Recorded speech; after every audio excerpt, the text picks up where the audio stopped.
Boleh. Mulai, Mi?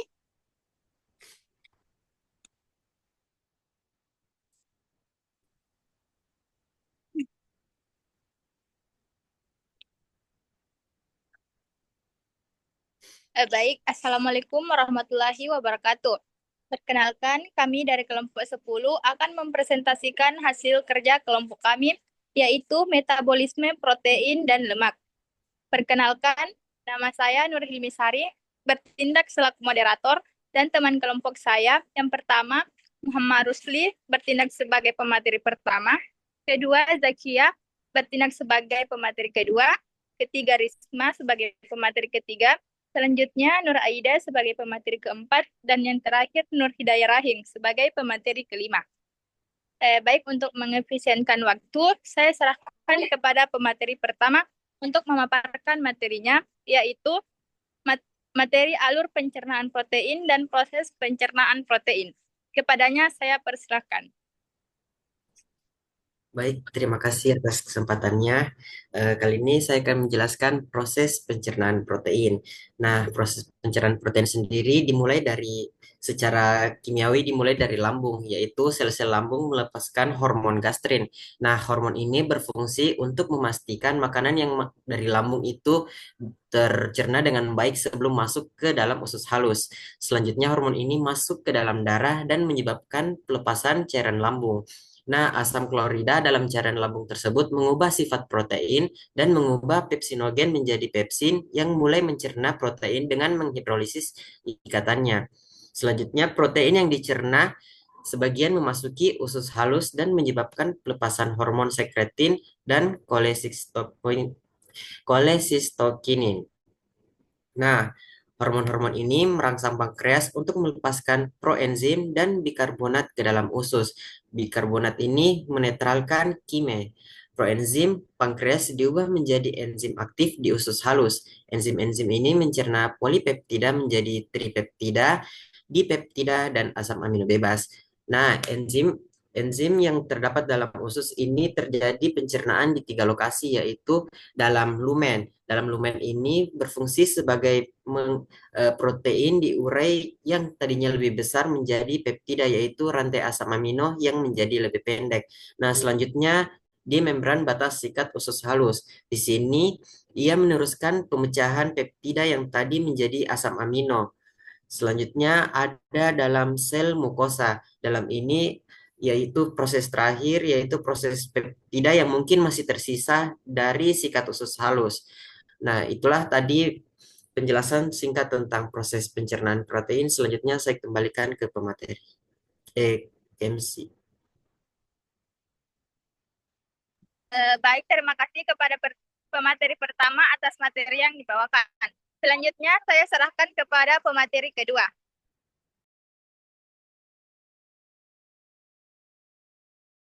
Dengan ini dipersilahkan.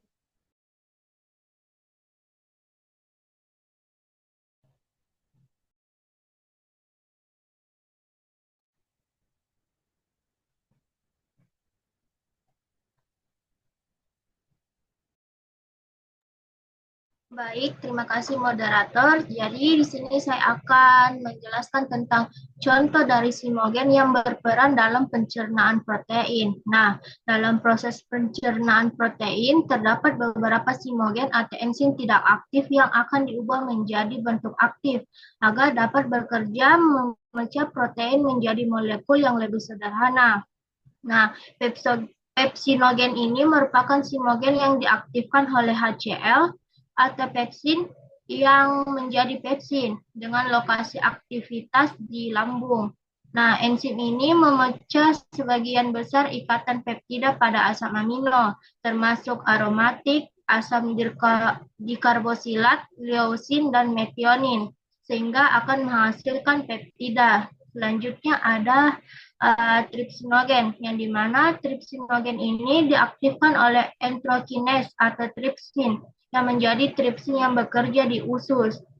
Nah, tripsin ini berfungsi memecah ikatan peptida pada asam amino basah dan menghasilkan peptida-peptida kecil serta sebagian asam amino bebas.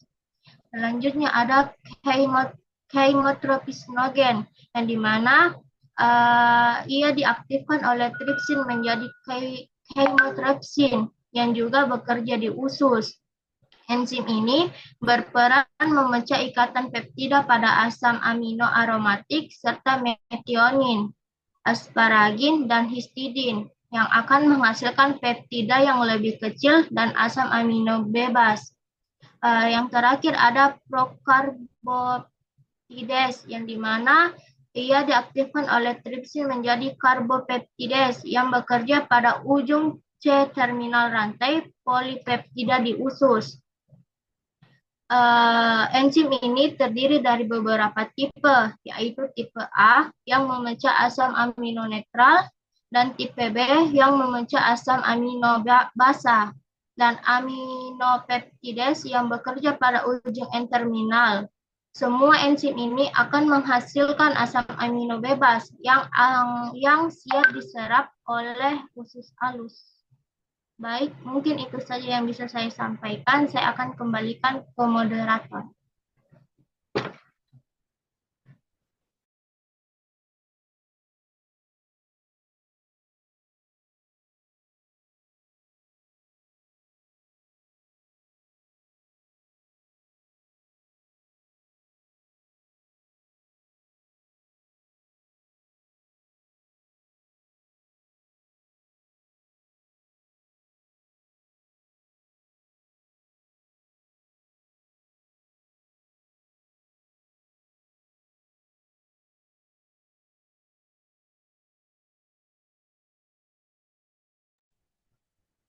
Baik, selanjutnya saya akan serahkan kepada pemateri ketiga, yaitu Risma.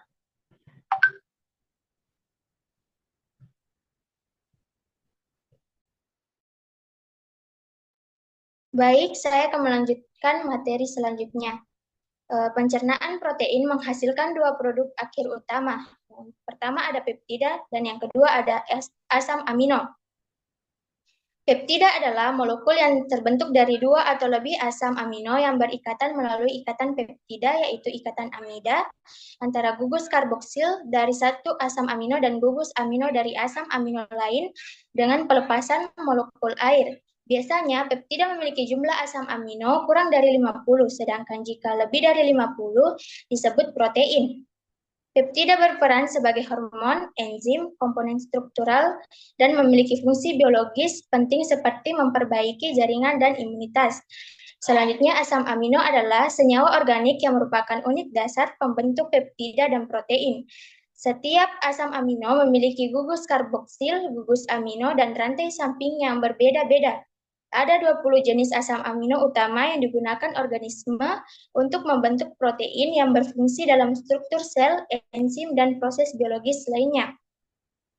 Slide selanjutnya. Selanjutnya ada proses penyerapan protein. Penyerapan adalah proses pengangkatan produk akhir pencernaan dari usus halus ke dalam tubuh, agar dapat masuk ke dalam darah dan jaringan. Asam amino harus melewati dua membran usus, yaitu membran Bruch border atau apikal dan membran basolateral atau serosa. Mekanisme asam amino melewati membran Bruch border atau membran apikal sel usus halus terutama menggunakan transport aktif sekunder yang bergantung pada kontrasport dengan ion natrium atau Na+. Asam amino bersama Na+ masuk ke dalam enterosit melalui protein transporter spesifik. Peptida kecil juga bisa diserap dan kemudian dihidrolisis menjadi asam amino dalam sel enterosit. Setelah masuk ke dalam sel, asam amino keluar melalui membran basolateral dengan menggunakan protein transporter lain yang dapat berupa transport aktif atau difusi terfasilitasi menuju cairan interstitial dan akhirnya ke aliran darah untuk didistribusikan ke seluruh tubuh. Selanjutnya saya serahkan ke pemateri berikutnya.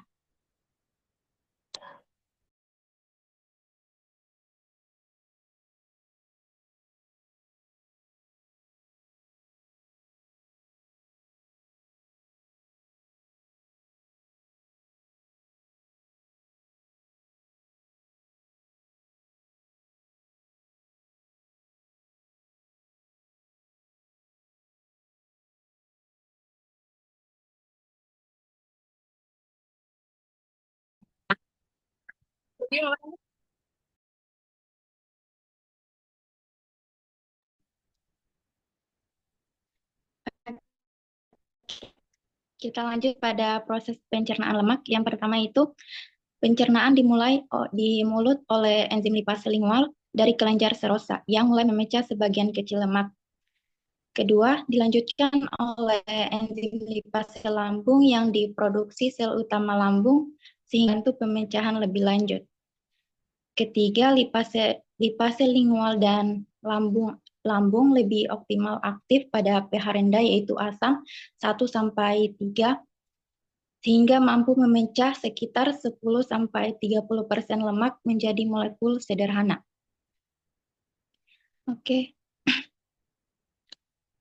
Kemudian pada emulsifikasi lemak, sebelumnya kita ketahui dulu kalau emulsifikasi lemak merupakan proses pemecahan lemak besar menjadi butiran kecil oleh garam empedu agar enzim lebih mudah dicerna. Lemak sendiri itu bersifat hidrofobik, ya artinya tidak larut dalam air. Sementara enzim pencernaan larut dalam air atau hidrofilik, sehingga lemak harus dipecah menjadi butiran kecil.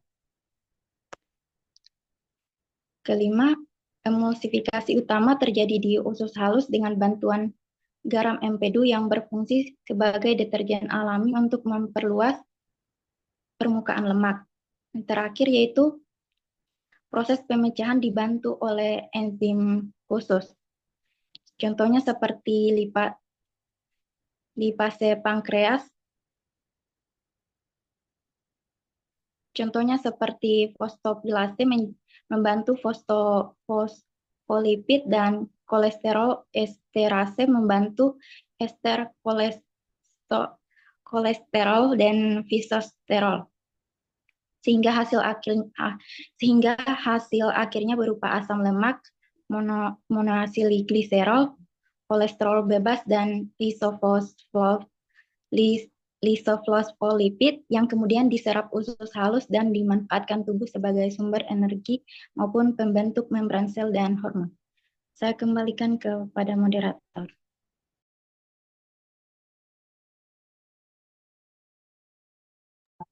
Baik, itulah tadi materi yang dibawakan oleh Nur Aida. Mohon maaf sebelumnya tadi karena terkendala oleh jaringan.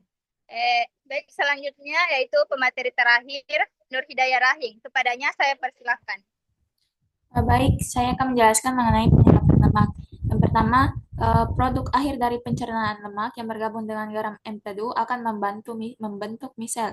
Misel lemak adalah partikel berbentuk bola koloid yang terbentuk dari agregasi molekul surfaktan seperti asam empedu dalam lingkungan air. Misel memiliki intri hidrofobik atau tidak menyukai air di bagian dalam yang merangkap molekul lemak dan lapisan luar yang menyukai air sehingga dapat larut dan terdispersi dalam air. Fungsi utamanya adalah untuk membawa dan mengangkut lemak yang tidak larut dalam air agar dapat diserap oleh tubuh di usus halus. Asam lemak rantai pendek dan menengah diserap secara langsung ke dalam kapiler darah usus.